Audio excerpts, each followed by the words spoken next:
오늘 국회에서 더불어민주당과 정부가 백신 접종 계획 등을 논의했는데요. 국회 취재기자 연결해 자세한 소식 알아봅니다. 장윤희 기자, 이낙연 대표가 치료제도 전 국민 무료로 진행해야 한다고 밝혔다고요?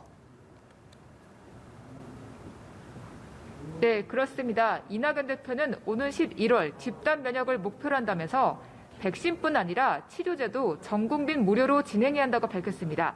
직접 들어보시겠습니다. 백신에 대해서는 대통령께서 이미 전 국민 무료 접종 방침을 밝히셨습니다. 그리고 치료제도 국가 책임으로 가야 한다고 저는 생각을 하고 있고요. 논란이 되고 있는 사회적 거리두기 형평성 문제도 다뤄졌습니다. 김태년 원내대표는 조정안을 마련하고 있다고 밝혔는데요. 권덕철 보건복지부 장관은 업종별 형평성이 담보될 수 있도록 지속 가능한 사회적 거리두기 전략을 운영해 나갈 계획이라고 말했습니다. 네, 오늘 당정회의에서 영업 제한 완화 여부도 논의됐는데요. 주요 내용 소개해 주시죠. 네, 영업 제한 완화 방향은 조만간 중대본에서 최종 결정해 발표할 예정입니다. 오늘 국회 복지위 여당 간사인 김성주 의원은 당정회의를 마치고 국회에서 기자들과 만나 브리핑을 했는데요. 직접 들어보시겠습니다.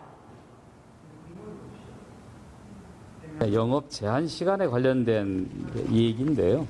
밤 9시까지 영업하는 식당과 그 이상 밤늦게까지 영업하는 곳의 형평성 문제를 어떻게 볼 것인가. 이건 오래된 이제 고민이었는데 여러 가지 의견들을 서로 주고받았으니까 최종적 판단 역시 방역 당국에 맡긴다는 게 당의 입장이기 때문에. 실내 체육시설은 형평성 문제가 가장 크게 대두됐고요. 감염 위험이 좀 낮다면 좀 허용할 수 있는 부분은 허용해야 되지 않겠느냐. 이런 게 되게 공감하는 부분입니다.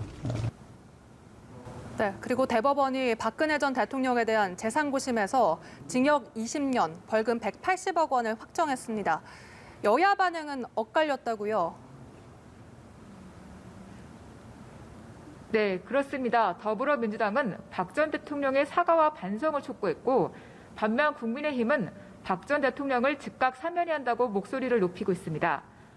더불어민주당 신영대 대변인은 브리핑을 통해 박 전 대통령의 통렬한 반성과 사과만이 불행한 대한민국의 과거와 단절을 이룰 수 있다고 말했습니다.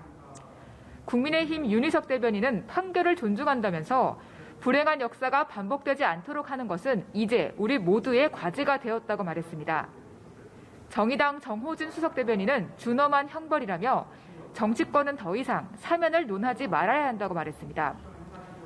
국민의당 홍경희 수석 대변인은 갈등과 분열을 봉합해 미래로 나아가길 희망한다고 밝혔습니다. 사면론에 불을 지핀 이낙연 대표는 국회에서 기자들과 만나 박 전 대통령은 국민의 깊은 상처를 헤아리며 국민께 진솔하게 사과해야 옳다고 밝혔습니다. 보수 야권 곳곳에선 박 전 대통령 사면 촉구 목소리가 이어지고 있습니다. 국민의힘 박대출 의원, 나경원 전 의원, 우리공화당 조원진 의원 등은 문재인 대통령을 향해 조건 없는 사면을 요청했습니다. 오늘 대법원 선고로 박근혜 전 대통령에 대한 형이 확정된 만큼 관련하여 사면론 논쟁은 점점 뜨거워질 전망입니다. 지금까지 국회에서 전해드렸습니다.